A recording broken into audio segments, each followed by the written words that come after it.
para o seu coração. Deus tem uma palavra para você. Com Rodrigo Farias, no canal Discípulos Anônimos. Hoje nós iremos iniciar a lição aqui de número 7, 17 de agosto. O título da lição é Uma Igreja que não teme a perseguição. Antes de a gente iniciar aqui, na introdução a gente já tira duas lições importantes, que é a igreja perseguida desde o início. Desde o início a igreja é perseguida. E a igreja não está sozinha. Ela é perseguida, mas não é sozinha. Ela tem perseguidores, tem pessoas que vão contra, mas ela nunca estará sozinha. E nós observamos isso desde a leitura que nós fizemos. O livro de Atos relata muito a história da perseguição da igreja, os Atos dos Apóstolos. E demonstra também que a igreja nunca estava abandonada. Tinha sempre um Deus que estava guardando ela, protegendo-a e livrando ela de todas as perseguições, ou nas perseguições também. Não só livrando da perseguição, mas na perseguição. Livrando da prisão e na prisão. E aqui nós temos o primeiro tópico e o primeiro subtópico, uma igreja perseguida. E aqui fala sobre os perseguidores. Quem eram os perseguidores daquela época? Os irmãos podem me dizer, comentar pelo menos alguns grupos ou pessoas que perseguiram os cristãos? Sacerdotes? Quem mais? Quem mais? Não, aqueles que perseguiam, né? Não os perseguidos. Paulo foi perseguido. Passou. Foi. Sim, verdade. Momentânea tem razão. Ela tá falando que Paulo perseguia, depois eu fiquei pensando. Realmente. Então eram autoridades religiosas que faziam esse tipo de perseguição.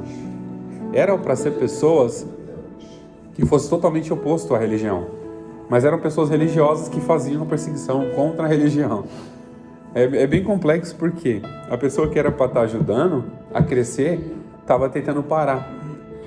E dentre essas pessoas tinham o quê? Os saduceus, né? Inclusive Atos capítulo 5, 17 fala: E levantando-se o sumo sacerdote e todos que estavam com ele, abre parênteses, né? E eram eles da seita dos saduceus. Então eram pessoas que participavam de uma seita chamada seita dos saduceus. E seita nada mais é do que o quê? Uma pessoa que se distingue dos outros por alguns aspectos e querem controlar outras pessoas. Isso é um tipo de seita. E eles queriam controlar. Eles queriam impor as vontades dele, as regras deles. E se não seguissem daquela forma, o que eles fariam? Ou prendiam, ou matavam, ou mandavam matar, ou perseguiam até quando fosse possível perseguir. E eles faziam isso. E a primeira deles eram os saduceus, que eram o quê? Homens de alta cúpula. Homens importantes de alta cúpula, que tinham condições, até mesmo condições financeiras para bancar até uma retaliação muito forte contra a igreja, aqueles apóstolos que estavam pregando o evangelho. E o mais engraçado disso eram homens doutos, tinham condições, tinham conhecimento, dominavam o conhecimento da lei, mas perseguiam pessoas indultas. É interessante porque eles, eu não sei se foi um pouquinho antes ou um pouquinho depois da história, que eles viram Pedro pregando e comentavam entre eles, mas não eram esses homens indoutos, ou seja, não tinham conhecimento, não tinham letra, não sabiam talvez nem ler, nem escrever direito. E como é que eles falam dessa forma? Porque eles não entendiam, eles ficavam tanto presos naquela religiosidade deles, que eles não entendiam que quem fazia aquilo não era o próprio Pedro, mas era o Espírito que havia enchido a vida de Pedro. Não era o próprio Pedro que fazia aquilo. E eles não entendiam isso. Então eles geravam aquela, eu chamo de, parece aquela perseguição psicológica que eles criam, sabe? O inimigo, a criação do inimigo. Eu crio um inimigo para mim, começo a perseguir ele, mas na verdade ele não é meu inimigo. É um problema psicológico que a pessoa enfrenta. Ela cria um monte de inimigo, cria um monte de fantasma que não existe. E ela acaba achando que está o fantasma vai querer perseguir ela, tentar parar. É talvez o que eles pensavam naquela época. Eles achavam que o fato de Pedro pregar, e realmente a igreja estava crescendo muito, e era um crescimento, não era um crescimento qualquer, era o Espírito que estava dando crescimento, que fala que tinham tudo em comum, repartiam os seus bens, só para você ter ideia, era uma coisa surreal. Então, pelo fato da igreja crescer, incomodava-os, porque eles queriam continuar ainda no topo, queriam continuar no poder, eles queriam continuar dominando, eles queriam continuar sendo o centro das atenções e tudo tinha que ser voltado para eles. Mas Deus havia levantado uma igreja, e não era uma religião, levantou uma igreja, pessoas lavadas e remidas no sangue, pessoas que abdicaram as suas vidas, deixaram de lado as suas profissões, deixaram de lado os seus familiares, para quê? Para seguir o Evangelho de Cristo. Eram pessoas que abriram a mão de muitas coisas. E dentre esses, depois dos saduceus também teve os anciões, né? Mas os anciãos, eles não tinham funções religiosas ali. Eles não eram líderes judaicos, não exerciam assim. Eles eram líderes, mas não exerciam a função de sacerdote. É o que a gente entende sobre ancião, uma pessoa mais velha, né? Mais madura. Era para ser mais maduro, né? Porque a pessoa mais velha tende o quê? Tem mais conhecimento, mais calma. Porque se você vai conversar com uma pessoa jovem, ele é eufórico. Agora você vai conversar com uma pessoa mais velha, o que vai acontecer? Ele fala, calma, meu filho. Ele arruma calma não sei de onde. A pessoa mais velha assim tem uma paciência, calma, meu filho, a vida não é assim. Porque já viveu muito, tem muita experiência, tem muito conhecimento e vai saber aconselhar da melhor forma possível. Por quê? Porque tem muitas pessoas que querem agir por impulso, e eram para ser esses anciãos pessoas dessa forma, mas não eram. Eles, junto com os outros, faziam o quê? Acumulavam ali, coagulavam aquela perseguição para tentar parar algo que eles não conseguiriam. É a mesma coisa se você ficar batendo no ferro com a sua própria mão, não vai mudar nada, o ferro vai continuar lá. Você não vai conseguir furar, você vai quebrar a mão, mas o ferro não vai afundar o ferro. É como se você quebrar uma coluna dessa aí com a cabeça. Você vai machucar a cabeça todinha, mas não vai quebrar a coluna. Era isso que eles estavam tentando fazer, tentar parar algo que eles não conseguiriam. Porque a igreja tinha uma força espiritual, não era força carnal, não era questão aquisitiva, financeira, não era bens, não era patrimônios que a igreja tinha. Não era isso que a igreja tinha. A igreja tinha poder espiritual. Dado por quem? Pelo próprio Jesus, a promessa que ele fez. Ficar em Jerusalém até que do alto sejam revestidos. Ou seja, recebam poder, virtude, revestimento. Então a igreja tinha a força espiritual. E não existia ninguém que seria capaz de parar ela. Ninguém. Até hoje, depois de mais de 2000 anos, a igreja ainda continua de pé. Porque quem é que tenta contra... Eu lembro do conselho de Gamaliel para aquelas pessoas. Se esses homens falam do evangelho que é falso, deixa eles, porque isso vai se dissipar.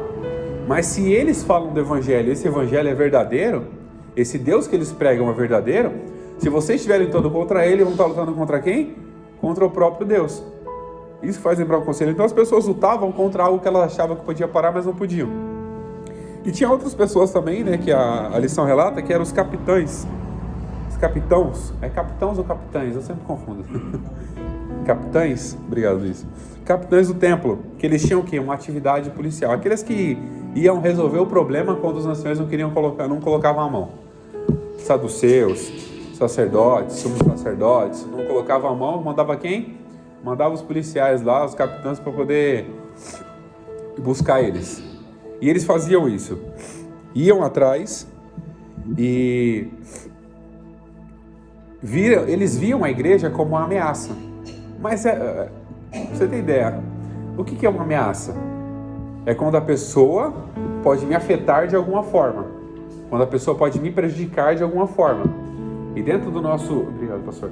Dentro do nosso ordenamento jurídico brasileiro, ameaça é quando a pessoa te direciona a uma palavra ofensiva e fala que vai fazer algo contra você e vai tentar, por exemplo, te agredir, fazer alguma coisa assim. Isso é uma ameaça.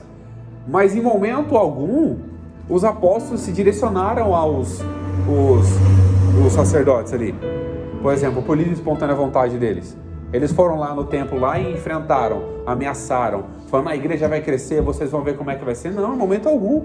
Eles estavam só pregando o evangelho. Teve alguns momentos que Pedro fez a sua defesa, que era necessário, inclusive relatado no próprio no capítulo que foi lido aqui no texto, que Pedro responde para eles, o que mais importa? Obedecer aos homens ou a Deus? Mas não porque Pedro foi lá cutucar eles. Eles que prenderam, eles que levaram Pedro. Pedro não foi provocar eles nem ameaçar. Então eles se sentiram, criaram ameaças que não existiam. Por quê? A pessoa cria na mente dela que alguém está perseguindo ela, que alguém quer parar ela, alguém está ameaçando, mas na verdade não era. É o que esses anciões, essas pessoas da alta cúpula religiosa da região judaica ali, eles tinham na mente deles. Tudo que fosse, crescesse de uma forma que eles fossem diminuir, isso incomodava-os. Eles tinham como ameaça. Porque a igreja estava crescendo e eles continuavam na mesma quantidade. Eles podiam nomear algum ancião, algum sacerdote, algum sumo sacerdote, ou algo do tipo ali. Mas a igreja o quê? Crescia em número, em qualidade, em quantidade, e isso incomodava muito eles. Então eles viam como ameaça. Eles queriam parar aquilo que eles achavam como ameaça. Mas a igreja nunca foi ameaça para ninguém.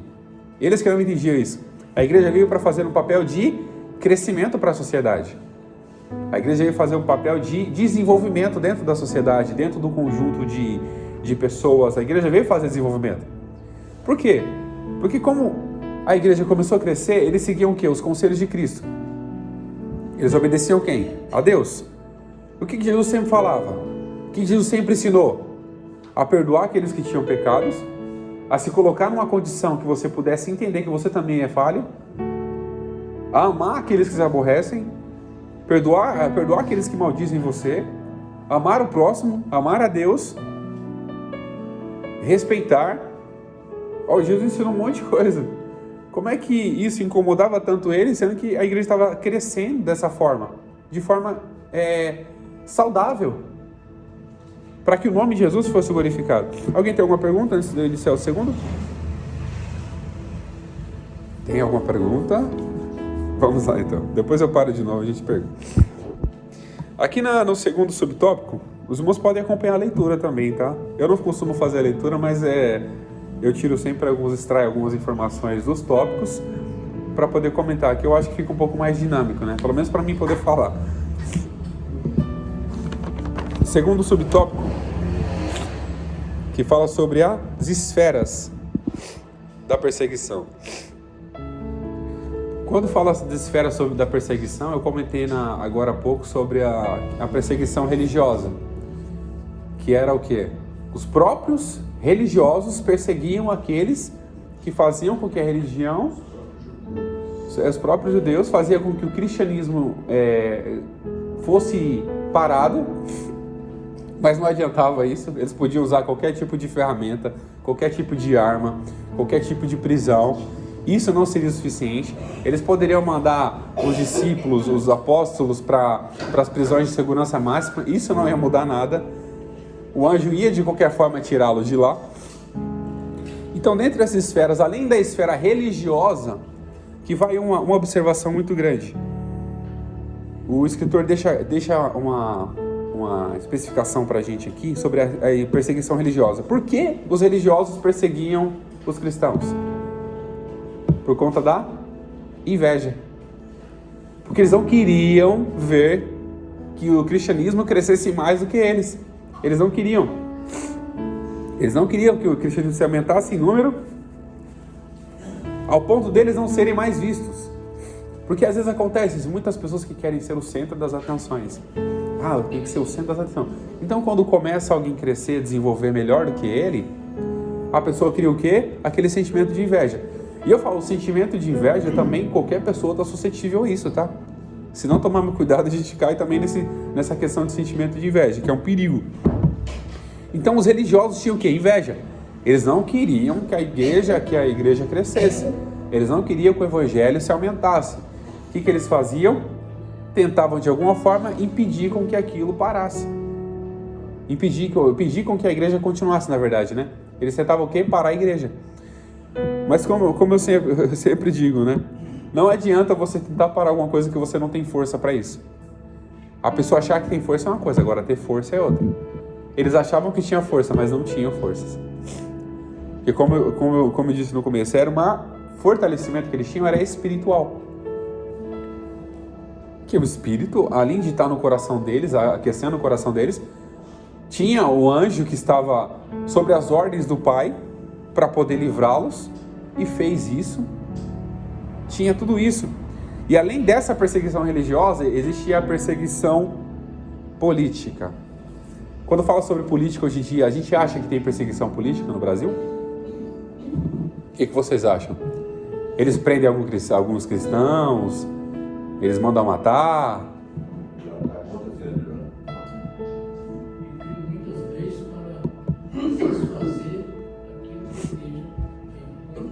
Para você ter ideia como a diferença, a perseguição é a mesma, só muda o modo. A perseguição é a mesma, só muda o modo. Se eles não podem mais matar você, a igreja, o que eles vão fazer? Vão pôr Eles vão criar leis para o quê? Para destruir a igreja. Uma coisa que eu sempre comento, você pode observar o que mais a política ataca aquelas pessoas que querem o mal, que querem uma sociedade. Atacam quem? As crianças. Por quê? Porque as crianças estão em desenvolvimento. Se eles conseguirem desenvolver na mente da criança aquilo que eles querem, eles vão futuramente ter uma sociedade voltada para aquilo que eles querem. Então a perseguição é silenciosa. Por isso que a gente tem que ficar muito atento. Por isso que é importante também alguns deputados, senadores, políticos que estão ali voltados para a questão cristã, porque o cristianismo tem valores, tem princípios. E pessoas sem valores, sem princípios, não vão seguir. Elas vão querer fazer o que bem entendem. Então essa perseguição silenciosa existe hoje em dia. A gente menos espera, entra um professor com ideologias na sala de aula e quer embutir na mente dos nossos filhos isso. Por isso que eu tenho a oportunidade, sempre quando eu tenho a oportunidade, eu trago a minha filha, deixo ela à vontade para ela poder entender, ouvir. Porque a gente acha, poxa, eu vou levar a criança, vou levar uma pessoa conhecida ali para a igreja, mas ela não vai citar Jesus, não vai fazer nada na vida dela, você que pensa que não. Uma palavra dita, ela tem um direcionamento. E quanto mais nós criamos isso na mente das nossas crianças, automaticamente nós teremos o quê? Uma geração poderosa. Eu vi uma comparação de um pregador bem conhecido, e eu comento às vezes até com o Luiz, o pastor Marco Feliciano. E ele fez uma comparação tão interessante. O que algumas pessoas, eu vou ser bem sincero, o que algumas pessoas de esquerda pensam? Não vamos ter filhos, vamos apoiar o aborto. Por quê? Para que as pessoas não desenvolvam, não cresçam, não tenham mais filhos. Mas se por outro lado, o que vocês vão observar? O que eles apoiam? O Hamas, Irã, Iraque, que seja, eles apoiam isso.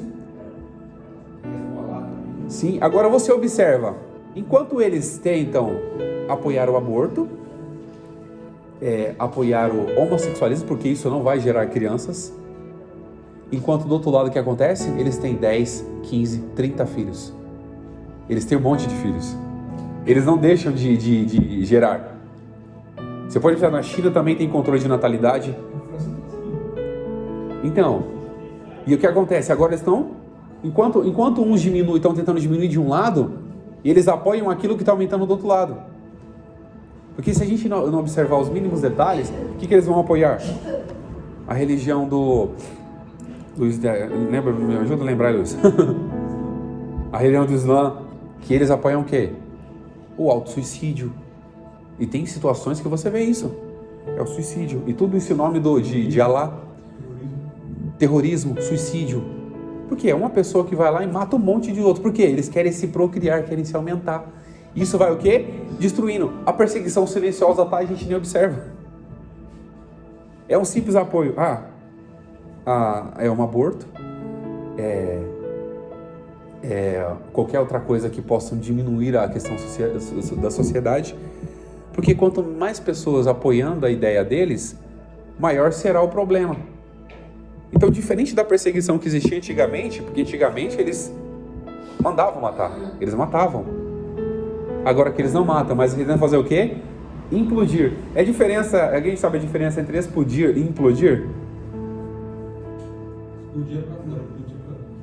Explodir é o quê? De fora e destrói tudo. Agora implodir é de dentro.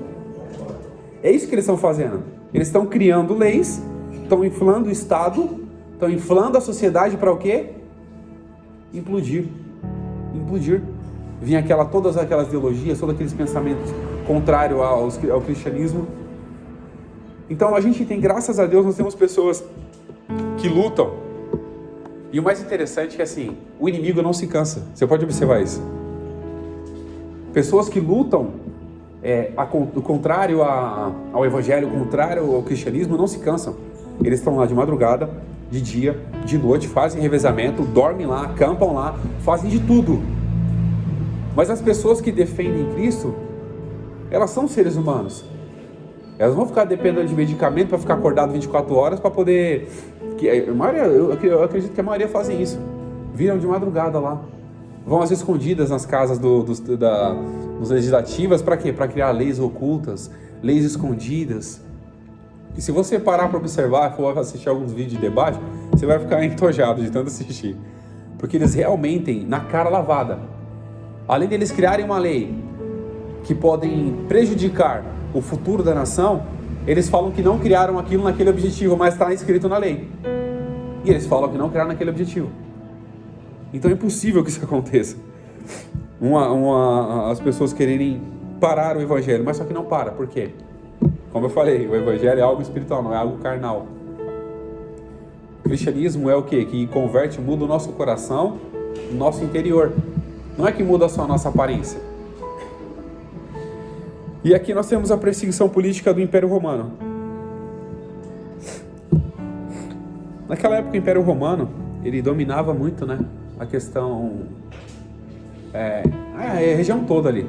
Era o império, era o domínio, né?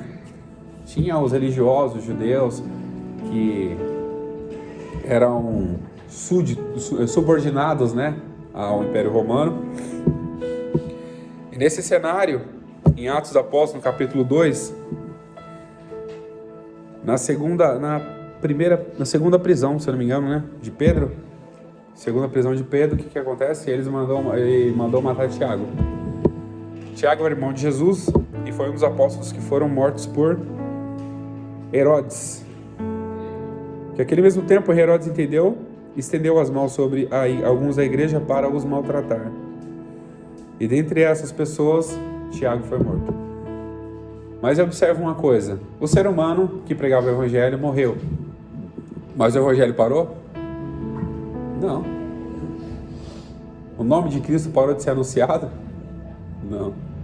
Não parou. Porque a nossa carreira humana se encerra. Mas o evangelho de Cristo é eterno. Cristo é eterno, Deus é eterno, o Espírito é eterno, nós não. A nossa carnalidade, tá? Mas o nosso espírito, quando se conecta com Deus, se torna um espírito eterno. Quando Jesus vier buscar a sua igreja, nós seremos arrebatados juntamente com a igreja para estarmos com Ele eternamente.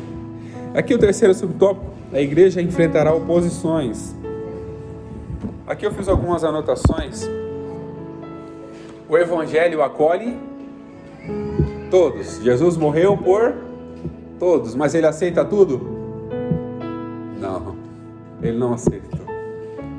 E Paulo até fala, né? Tudo é lícito, mas nem tudo me convém, eu não posso me deixar dominar por todas as coisas. Então o evangelho que aceita todos, não aceita tudo. Então para a gente crescer nesse evangelho, a gente tem que ter o quê? Princípios. A gente tem que crescer. Jesus morreu por todos, mas estabeleceu o quê? Princípios para que a igreja pudesse seguir. E não é só simplesmente as pessoas dizerem, falar, eu amo e conheço a Cristo. Mas se não seguir os princípios, é só como uma palavra vazia.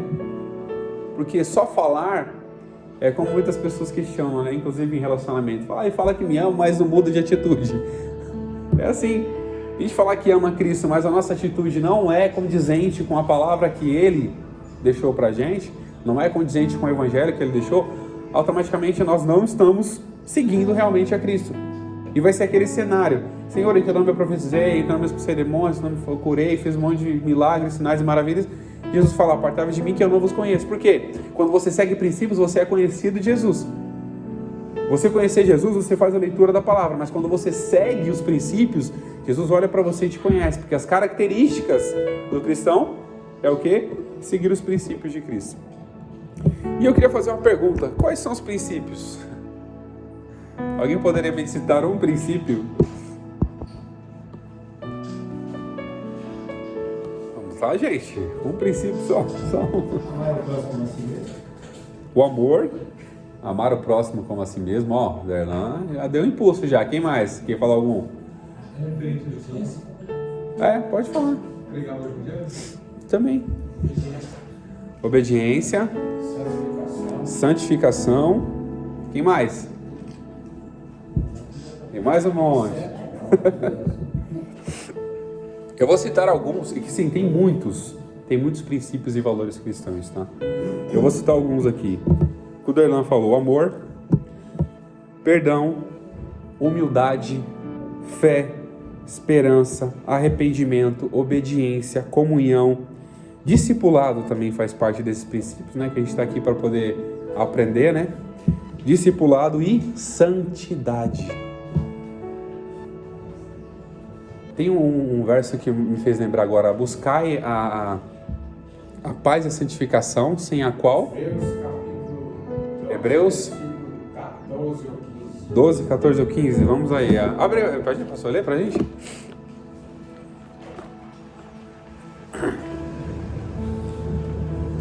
Hebreus.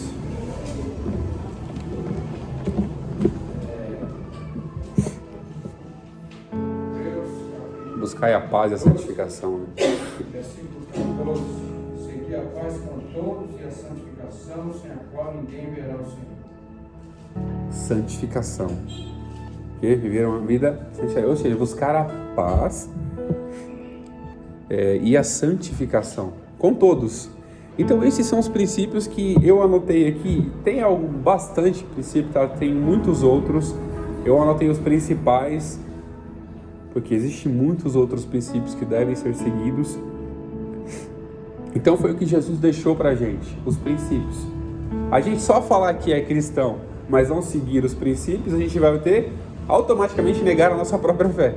Aí 1 João também, Pode ler, pastor. 1 Epístola de João, 1:7, mas que andaram na luz, como ele na luz está, temos comunhão uns com os outros, e o sangue de Jesus Cristo, seu Filho, nos purifica de todo pecado.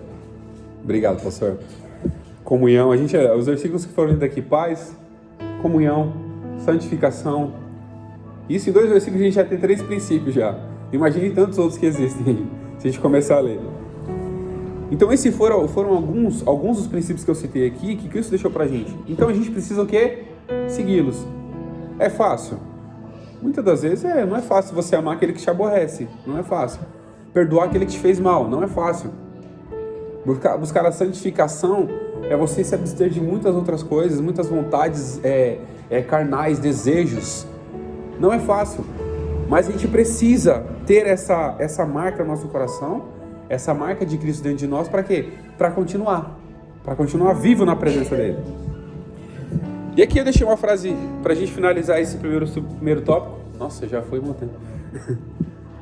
A perseguição que tenta silenciar a voz humana não cala a voz do Espírito Santo. É uma frase que eu escrevi aqui. A perseguição que tenta calar a voz humana não cala a voz do Espírito, não cala a voz de Jesus, não cala o nome de Deus. Não cala. Ainda que tentem, mas não vão conseguir. Alguém tem alguma pergunta? Quer complementar alguma coisa? Luiz, Derlan?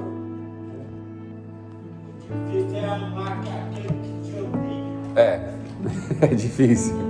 Eu entendo.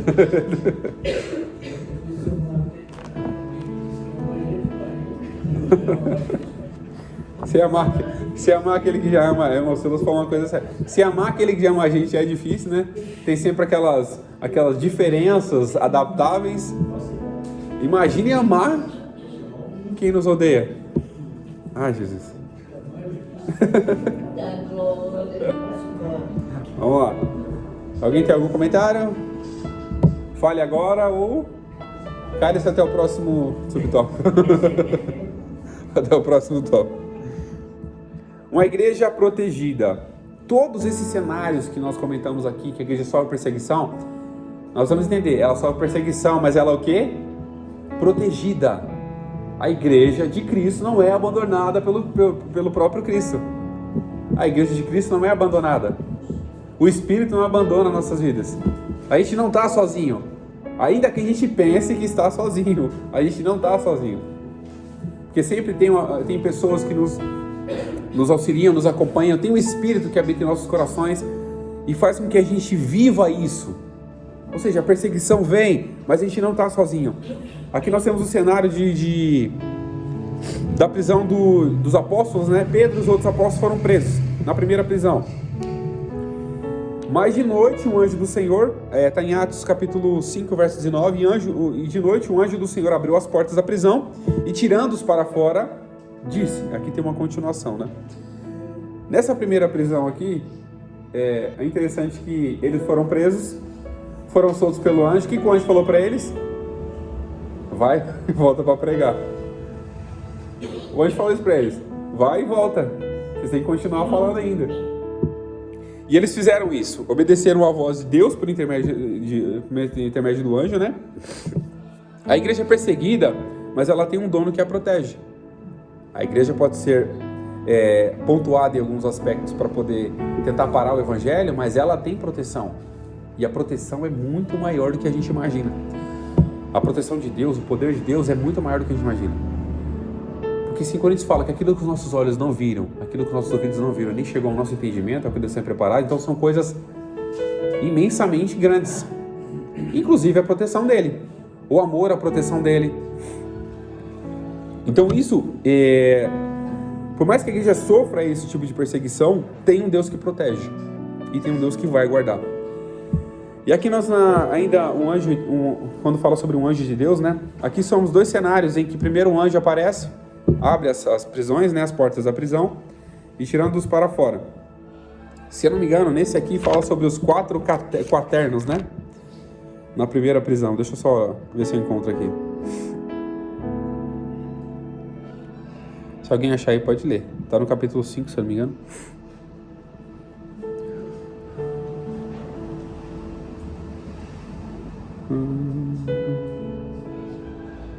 Daqui a pouco eu encontro aqui. Daqui a pouco eu vejo. Vamos com calma. Então nessa primeira prisão, Pedro e os outros foram soltos. O anjo abriu as portas, foram soltos. Mas na segunda prisão foi o cenário em que Pedro foi preso, Tiago também. O que aconteceu ali? Eles mandaram Tiago para a morte. Foi um mártir. E está em Atos no capítulo 12, no verso 7. E aqui foi Pedro solto novamente por um anjo, que o subtítulo da lição fala sobre o anjo, né? A proteção de Deus por intermédio de seus anjos. Foi o que fez, soltou Pedro novamente. E aqui em Atos capítulo 12, verso 7 diz: E eis que sobreveio o anjo do Senhor, e resplandeceu uma luz na prisão, e tocando a Pedro, despertou dizendo: Levanta-te depressa. E caíram-lhe das mãos as cadeias. E no verso 8 fala: E disse-lhe o anjo: Cinge-te e ata as tuas sandálias. E ele assim o fez. E disse-lhe mais: Lançai as costas a tua capa e segue-me. E eu acho que foi nesse segundo cenário aqui que aparece aquele... isso mesmo. No Atos capítulo 12. 4 quaternos. Alguém sabe dizer o que é isso? 4 quaternos?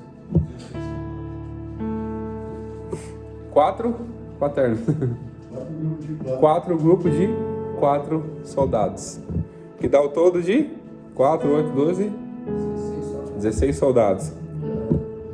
Todos os soldados estavam lá? Estavam, todos os soldados estavam lá. Os 4 quaternos soldados estavam lá. Mas quando Pedro foi solto, o que aconteceu? O anjo falou: coloca a tua capa nas costas, coloca as suas sandálias e me segue. Ele passou entre todos os soldados que estavam ali. Todos os soldados. E aqui a gente tira outra lição. Não importa a quantidade de pessoas que tentem impedir o Evangelho. O Evangelho vai passar o Evangelho vai passar perto do coração delas, elas não vão nem reparar que as pessoas estão pregando, mas a palavra vai ter alcance, uma hora ou outra. A palavra vai ter alcance. Não há nada que possa impedir a continuação dessa obra. Não há nada que possa impedir a continuação do Evangelho.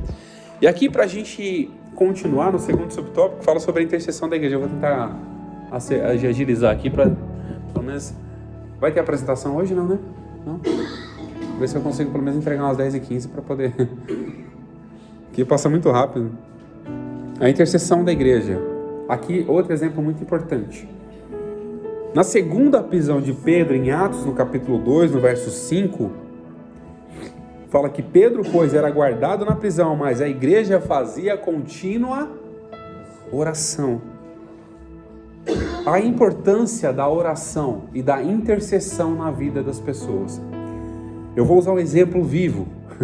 Ontem nós estávamos no hospital, enquanto isso a igreja estava fazendo uma oração. E nós voltamos bem para casa, graças a Deus e as orações da igreja, a intercessão.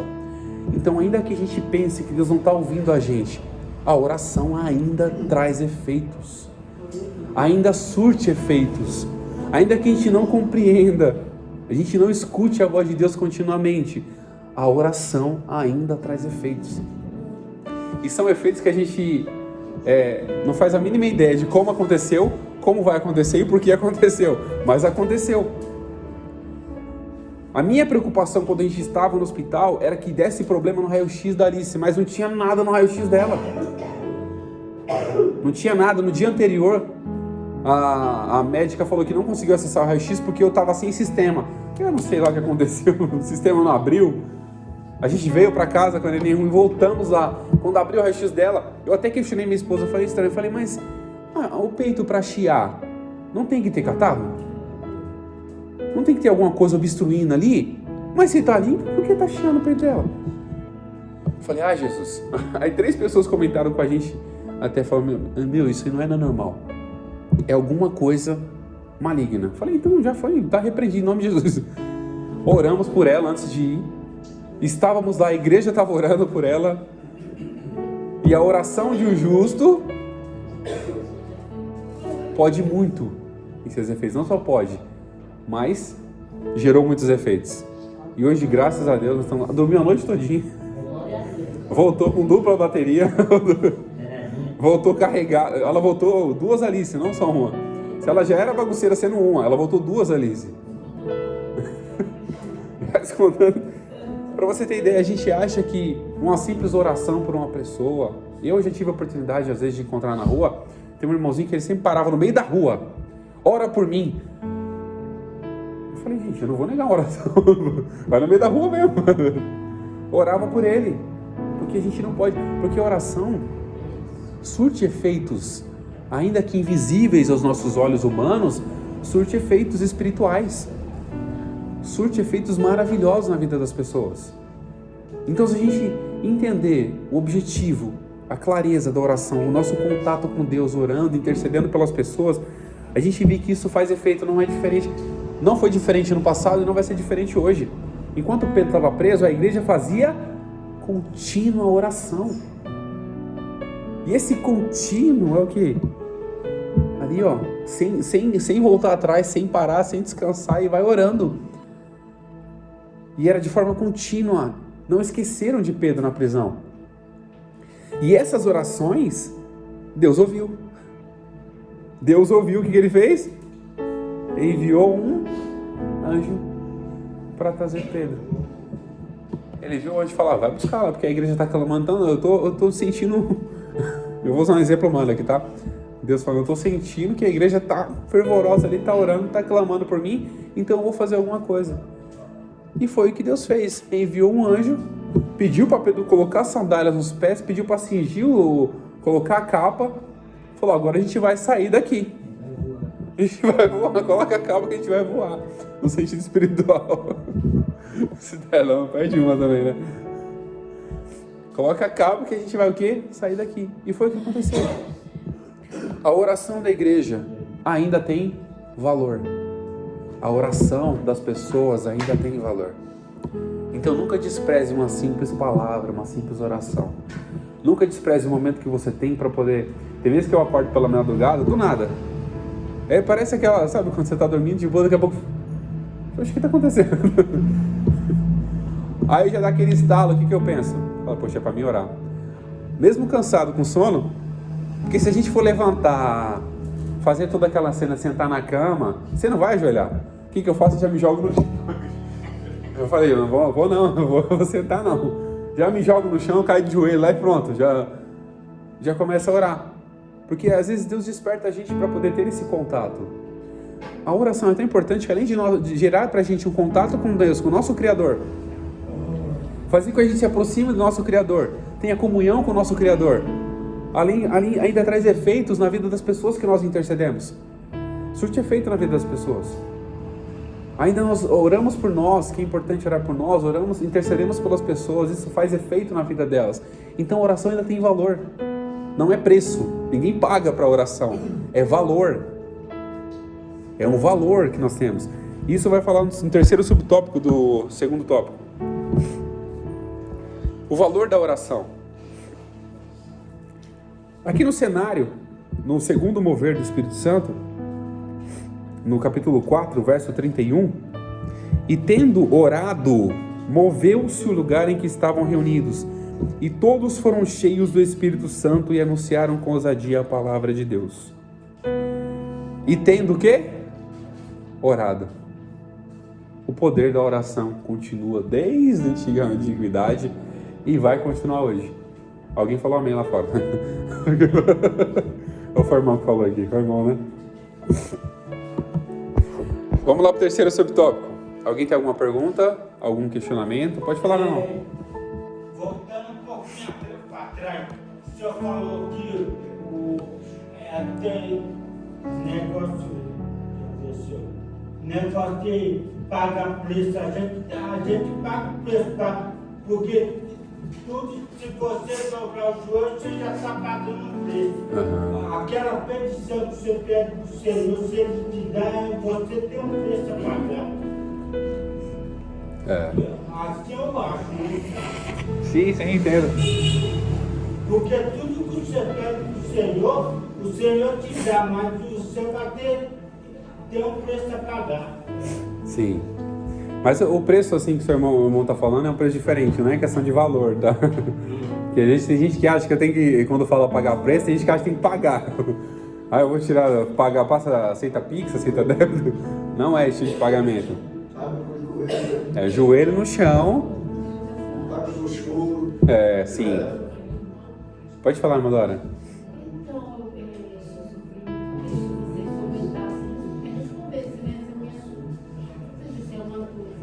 Sim, pode comentar.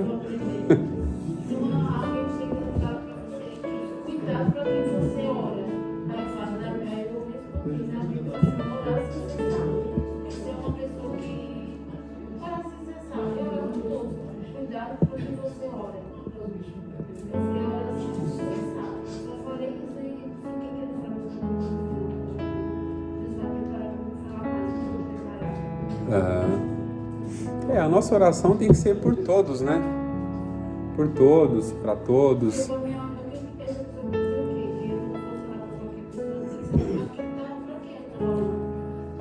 Existe. Não, a gente tem que orar por todos, é importante orar. Mas com algumas experiências de vida a gente observa, né? A gente tem que ter algumas cautelas. Não para quem a gente vai orar, mas como a gente vai orar. Porque já vi cenários, inclusive, de pessoas que vieram orar por vidas, de repente a pessoa do nada se manifesta e vem para cima da pessoa, mesmo sem medo, sem temor nenhum. E a gente tem que ter essa visão de orar pelas pessoas, mas orar também com atenção, depende da situação. Uma coisa que eu sempre aprendi como membro, né? que quando a gente vai orar por uma pessoa que é desconhecida, o que a gente faz? Mantém os nossos olhos abertos. É atento, porque a gente não sabe o que pode acontecer. Manter-se atenção. Mas essa questão da oração, tem muita gente que fala, não vou orar por tal pessoa porque... Tem muita gente que comenta, fala, não vou orar por tal pessoa porque eu não vou assumir luta de ninguém. Não, gente, a gente não vai assumir luta de ninguém. A gente vai orando pela pessoa que vai fazer a obra de Deus, não é, gente? Pode falar, Major. Até soltaram o fogo se você levantar a mão, tá vendo?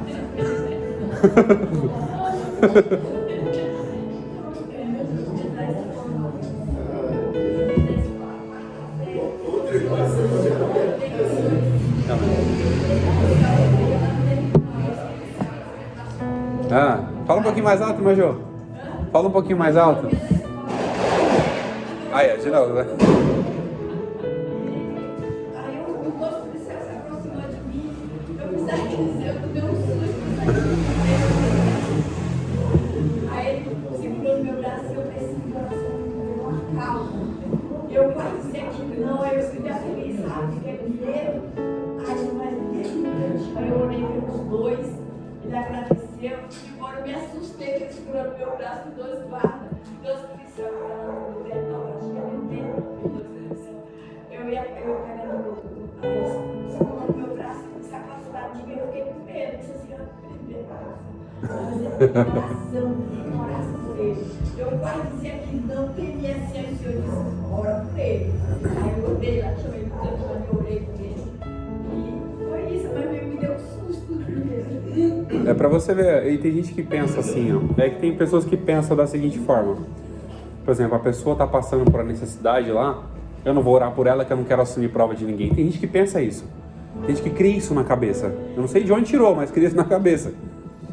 Porque se a gente vai orar, a gente tem que orar indistintamente. Orar pelas pessoas. A gente não vai assumir problema de ninguém por orar por ela. A gente vai dar o problema para Deus resolver. A gente vai entregar na mão de Deus que é alguém que pode resolver. A gente vai orar, Senhor, eu não posso resolver, mas o Senhor pode, está nas tuas mãos. Essa é a oração. A gente vai orar uns pelos outros. Isso faz parte também da comunhão, tá? A oração uns pelos outros faz parte da comunhão. Então, tem pessoas que criam isso na mente. Eu não vou orar por tal pessoa, não vou assumir o problema de ninguém. Não, a gente tem que orar. Ora para que Deus faça a vontade dele. Alguém quer comentar mais alguma coisa? Quer comentar, meu Silas? Esse negócio do problema, Deus já pegou o problema e está só esperando você confessar que depende dele. É Deus que resolve os problemas, né? A gente não. Até os que é pra gente resolver a gente não sabe direito. A gente pede ajuda pra ele. Vamos lá, pra gente poder ganhar. Tem umas 5 minutinhos aqui. Uma igreja destemida. Primeiro subtópico, testemunho de poder. Deixa eu abrir aqui. Um testemunho de poder. Atos capítulo 5, verso 29. Porém, respondendo Pedro aos apóstolos, disseram: mais importa... Não, desculpa. É esse não. 5, 25.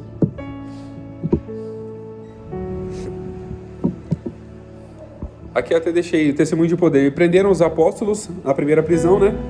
O anjo os soltou e eles foram orientados a continuar pregando. Ou seja, não foram orientados a voltar para casa. Vai descansar um pouquinho que vocês estão cansados. E o anjo soltou eles na primeira prisão. Falou, volta lá, vou continuar pregando. Atos capítulo 5, verso 25. E chegando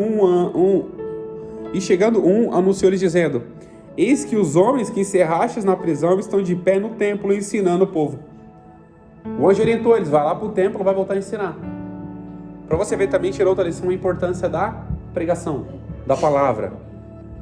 Essa é a importância da pregação. O anjo soltou eles e falou: agora vocês vão lá, porque ainda a obra não terminou, tem continuação ainda. Ainda há pessoas que precisam ouvir. E eles voltaram e falaram isso.